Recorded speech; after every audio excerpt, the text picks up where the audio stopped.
sa ating YouTube channel. So maraming salamat sa pagdalaw ngayon. So ang tutorial ko pong ito ay tuturo ko po sa inyo kung paano mag-edit sa KineMaster ng video. So basic na ito guys, at lalagyan natin ito ng sound effect. Kahit anong sound effects pwede natin ito lagyan. So hanggang dito lang guys, maraming salamat sa pagdalaw. Antayin niyo ako, ituturo ko sa inyo ang tutorial.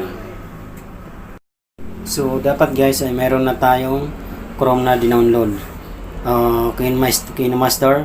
So ako mayroon na. So ito na lang ang gagawin natin. I-click natin yan. Pagkatapos ganyan po siyang lalabas.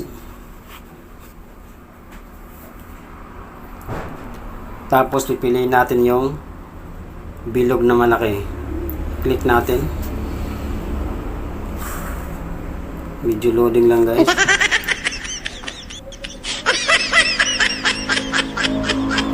Click natin yung bilog na malaki. Tapos pipiliin po natin yung 16:9 kasi yan ang ginagamit ko, pero yung iba pwede rin 9:16. So dito tayo sa 16:9. So ganyan na po ang lalabas. So mag-i-edit tayo ng video guys, na lagyan natin ng sound effect dito sa KineMaster. So maghahanap tayo ng videos na gusto natin, pipiliin natin sample. So ito, meron na ako napili, lalagyan natin ng sound effect. So maiksi lang siya guys, no? Ayan, maiksi lang siya.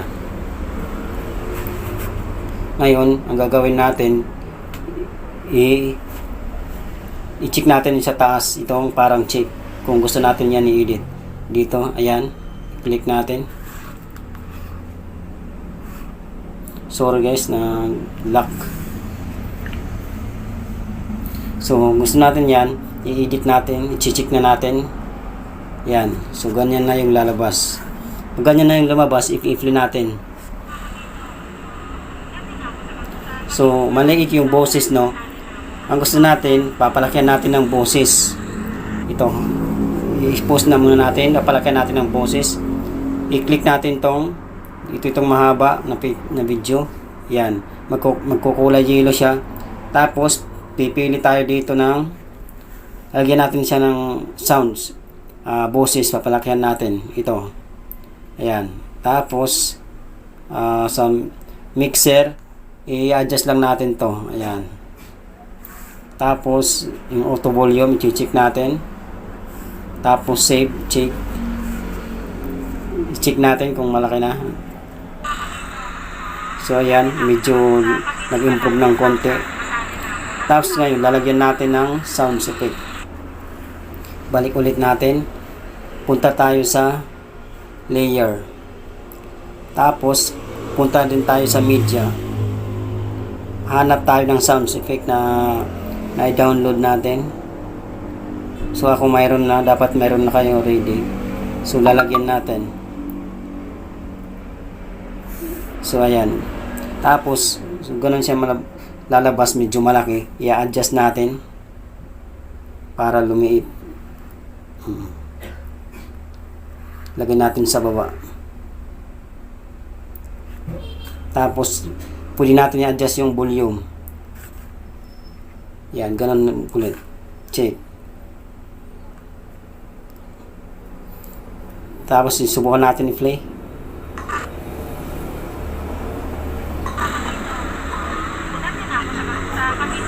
So yun guys, meron siya. So palalakihan pa natin. Medyo malaki naman siya, no? Tapos gusto pa natin lagyan hanggang sa matapos. Balik ulit tayo sa layer, tapos media. Lagyan natin ng medyo malakas na sound effect.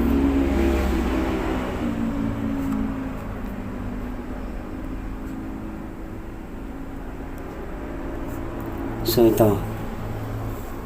Yan, adjust ulit natin. Hindi natin sa kabila ilagay. Tapos adjust natin yung volume. Adjust ulit, auto volume check. Tapos dito magkadikit, i-adjust natin, i-refresh lang natin. So bitawan, yan. Play natin.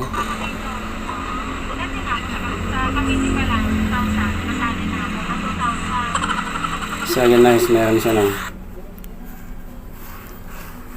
So kung pwede natin idagdagan ng video, so ganito lang gagawin. Ipopost lang natin isa sa dulo. Tapos balik tayo sa media. Kuha ulit tayo ng video na gusto natin idagdag. So ayan, hanap pa ng video.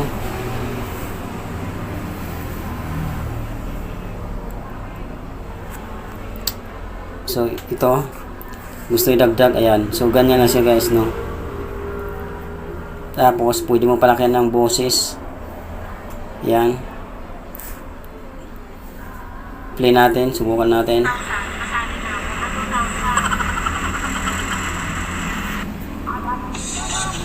So yun lang guys. So maraming sampanon. So sana po kayo kumakain ng konti. So kung gusto na isip natin itong na-edit natin, no? Kung gusto na ma-save, punta tayo dito sa taas, ito. I-click natin, isisave na natin yung tapos na. Yan, ganyan ang lalabas. Tapos i-click natin yung export. Tapos i-skip natin. Yan. So masisave na yan, naantayin lang natin. Ayan. Oh.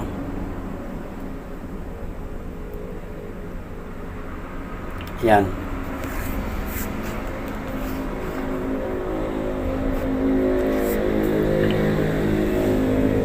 So na-save na yon. Ngayon titingnan natin sa ating gallery or video kung andun na siya. Hanapin natin yung video na inedit natin.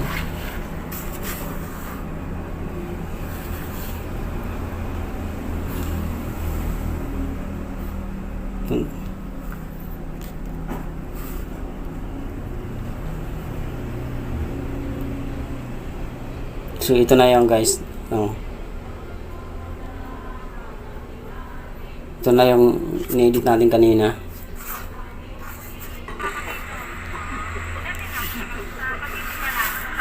So ayan yun guys. Ayan o.